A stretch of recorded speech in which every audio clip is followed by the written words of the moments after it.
नमस्कार, खास पेशकश में आपका स्वागत है। मैं हूं आपके साथ में नुपुर जारोली जैन।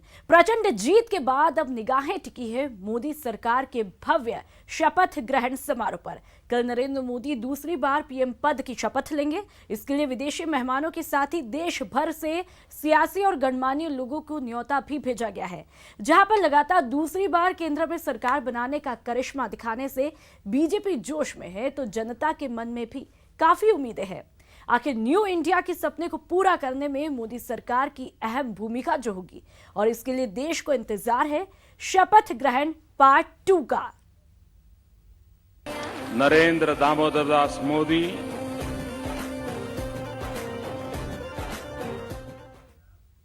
तो नरेंद्र मोदी लगातार दूसरी बार गुरुवार को प्रधानमंत्री पद की शपथ लेने वाले हैं। आइए आपको बताते हैं ये शपथ ग्रहण समारोह पिछली बार की तुलना में कितना अलग और दोनों शपथ ग्रहण में क्या क्या समानताएं रहने वाली है।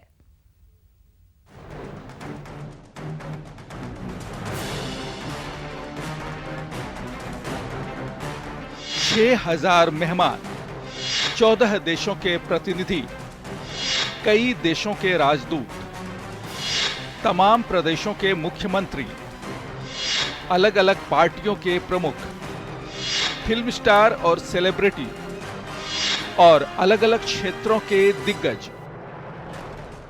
गवाह बनेंगे उस ऐतिहासिक पल का जब नरेंद्र मोदी लगातार दूसरी बार प्रधानमंत्री पद की शपथ लेंगे।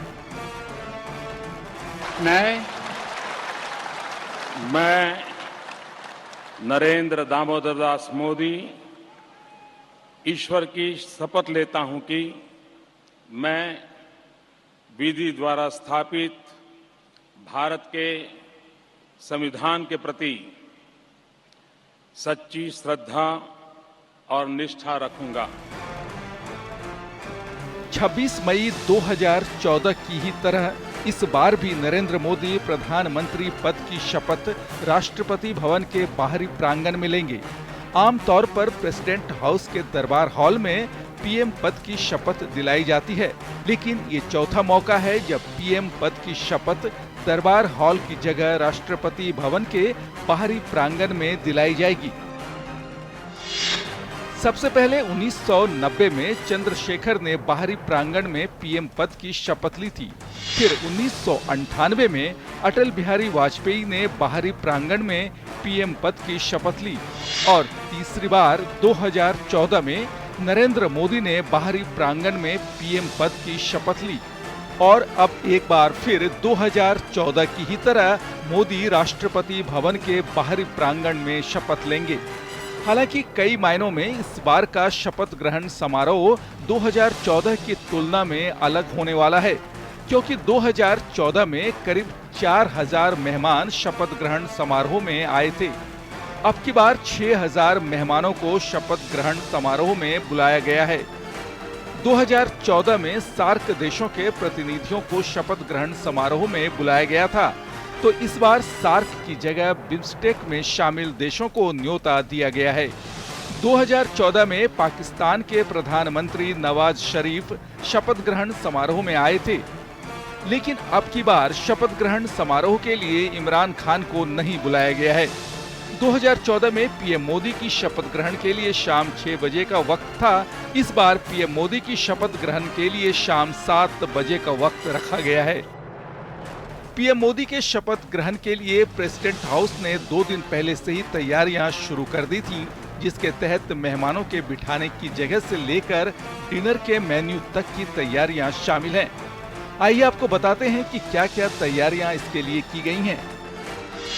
राष्ट्रपति भवन में मेहमानों के लिए रात्रि भोज की व्यवस्था होगी।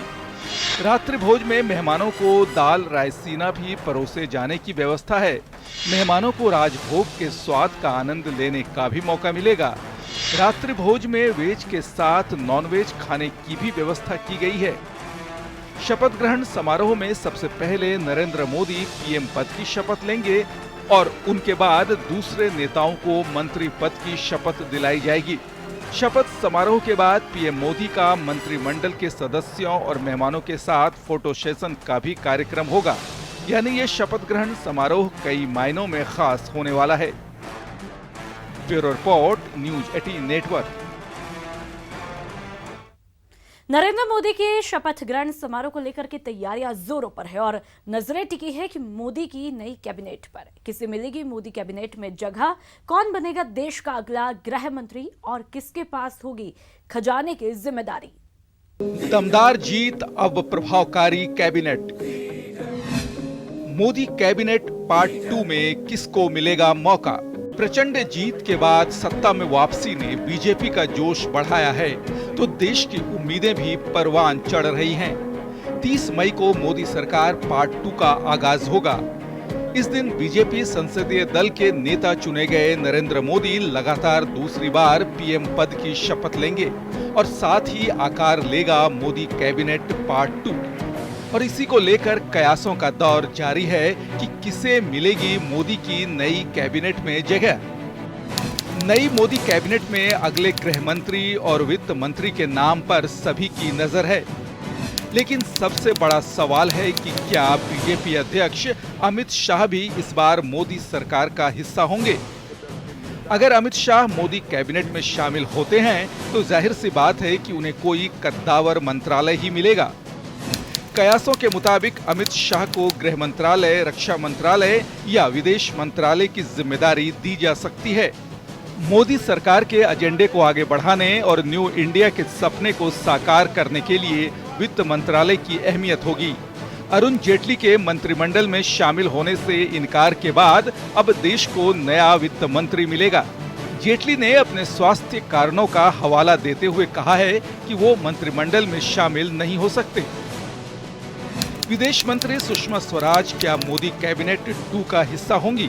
हालांकि स्वराज अभी किसी सदन की सदस्य नहीं है। राष्ट्रवाद के बढ़े शोर के बाद देश के अगले रक्षा मंत्री को लेकर भी लोगों की उत्सुकता रहेगी। तो देश में बढ़ते कृषि संकट के बीच कृषि मंत्री के नाम पर भी लोगों की निगाहें रहेंगी। लेकिन इससे भी बड़ा सवाल होगा कि एनडीए के बाकी सदस्यों को मोदी कैबिनेट 2 में कितनी हिस्सेदारी मिलती है। हालांकि अपने दम पर 300 का आंकड़ा छूने वाली बीजेपी पर अब सहयोगी दलों का कोई दबाव नहीं हो सकता। लेकिन एनडीए की दूसरी सबसे बड़ी पार्टी शिवसेना के साथ ही जेडीयू, एलजेपी और अकाली दल को इसमें हिस्सेदारी मिल सकती है। सूत्रों के मुताबिक शिवसेना और जेडीयू को 2-2 मंत्री पद मिल सकता है, तो अकाली दल, एलजेपी और एआईएडीएमके को 1-1 मंत्री पद मिल सकता है।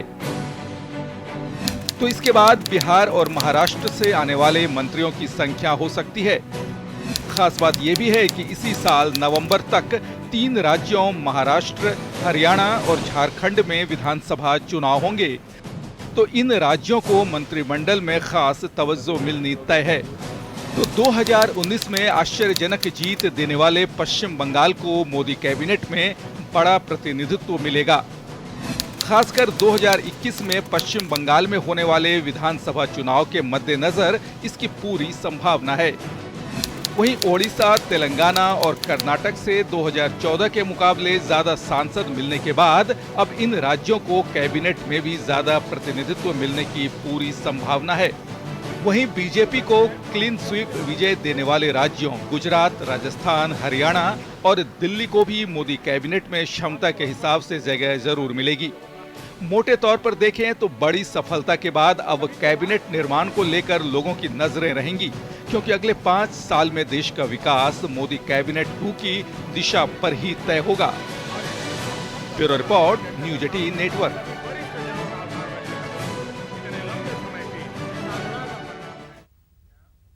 दो 2014 का परिणाम दोहराने वाले राजस्थान को पीएम मोदी की तरफ से रिटर्न गिफ्ट में क्या मिलेगा, इसकी चर्चा जोरों पर है। पिछली सरकार के मंत्री दोहराए जाएंगे या नए चेहरों को मौका दिया जाएगा, देखिए रिपोर्ट में। 2019 के महासमर में बीजेपी का आंकड़ा 300 से ऊपर ले जाने में मरुधरा की भी अहम भूमिका रही। सवाल है कि इस बार मोदी कैबिनेट में किस किस को मिलेगा मौका। बीजेपी को 2014 से भी ज्यादा समर्थन देने वाले राजस्थान से मोदी कैबिनेट में शामिल होने वाले नामों की चर्चा में सबसे पहला नाम आता है मरुधरा की सबसे गंभीर जंग जीतने वाले गजेंद्र सिंह शेखावत का। जोधपुर सीट पर जीत का परचम लहराने वाले शेखावत ने यहां सीएम अशोक गहलोत के बेटे को मात दी। शेखावत मारवाड़ से सबसे बड़ा चेहरा बनकर उभरे हैं। केंद्र सरकार में मंत्री रहने का अनुभव भी उनके पक्ष में रहेगा। कृषि मंत्रालय में शेखावत के किए कामों की चर्चा पूरे देश में हुई। गजेंद्र शेखावत आरएसएस के साथ ही मोदी और शाह की भी पसंद हैं। अगली दमदार दावेदारी है जयपुर ग्रामीण से सांसद बने राज्यवर्धन सिंह राठौर की। मोदी सरकार में मंत्री रहने का अनुभव उनके पक्ष में जाता है। सेना और फिर खेल से जुड़ा होना भी उनकी दावेदारी को मजबूत करता है। युवा सांसद के तौर पर भी उन्हें मोदी शाह की पसंद माना जा रहा है। राजस्थान से तीसरी मजबूत दावेदारी है केंद्रीय मंत्री अर्जुन राम मेघवाल की। बीकानेर सीट से जीते मेघवाल राजस्थान से बीजेपी का बड़ा दलित चेहरा बनकर उभरे हैं। केंद्र में मंत्री रहने के साथ ही पूर्व प्रशासनिक अनुभव भी उनके पक्ष में प्लस पॉइंट है। मोदी सरकार में मंत्री रहे पीपी चौधरी भी केंद्रीय कैबिनेट में मौका पा सकते हैं।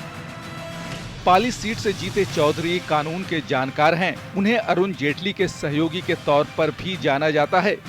पीपी चौधरी की छवि जातिवादी नेता के तौर पर ना होना भी उनके पक्ष में जाता है।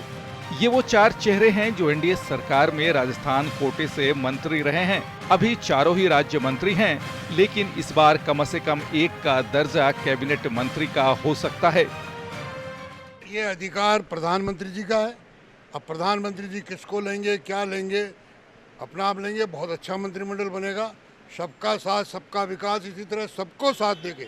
इन चार सांसदों के अलावा ऐसे भी कई सांसद हैं जो मोदी कैबिनेट में एंट्री की उम्मीद लगाए बैठे हैं। इनमें शामिल हैं भीलवाड़ा से सांसद बने सुभाष बहेड़िया। 3 बार के सांसद हैं सुभाष बहेड़िया। इस चुनाव में बहेड़िया ने चौथी सबसे ज्यादा अंतर से जीत हासिल की।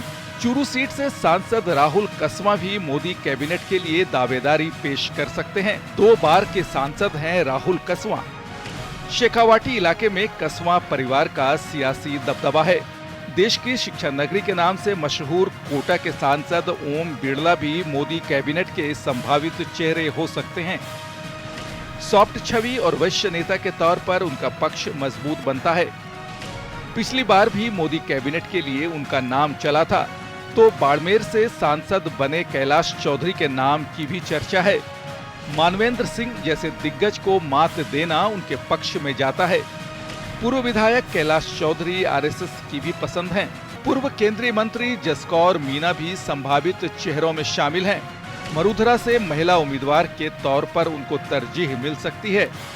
मीणा समाज के प्रतिनिधि के तौर पर भी उनका दावा मजबूत बनता है। तो पहली बार सांसद बनी दिया कुमारी भी मोदी कैबिनेट की संभावित दावेदार हो सकती हैं।